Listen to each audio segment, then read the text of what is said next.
bury a story about an alleged 2006 affair with Trump, Pecker entered a non-prosecution agreement in which he admitted that the payment had been made in order to help Trump's campaign. So that, to me, and that's David Pecker, he testified twice before this grand jury. Does that say to you that Tacopina might be trying to make it seem innocuous when it's really part of that kind of scheme?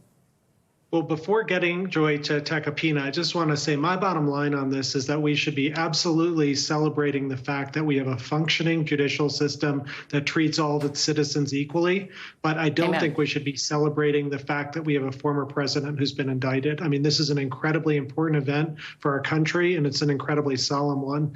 And, you know, when Tacopina says this, that there was no crime and stuff like that, I think you're exactly right to point out, well, wait a minute. I mean, the FEC's already concluded that this was a campaign finance violation, and the Justice Department in 2018 sent someone to prison for this hush money scandal, a guy named Michael Cohen, who's going to be on your show in a little bit. And they put Michael Cohen in jail for the same stuff. And the Justice Department, when they did that, they filed a sentencing memo, and that sentencing memo in writing says this was a crime and that it was directed at not Michael Cohen coming up with this on his own, but Donald Trump was the one who ordered Cohen to do this. And that was not just, that was the U.S. Justice Department, but that was not the Barack Obama or Merrick Garland Justice Department. That was the Trump Justice Department that made that conclusion. So when you hear, you know, Lindsey Graham and others talking about this being political and stuff, you know, it's a little hard given what the Trump Justice Department said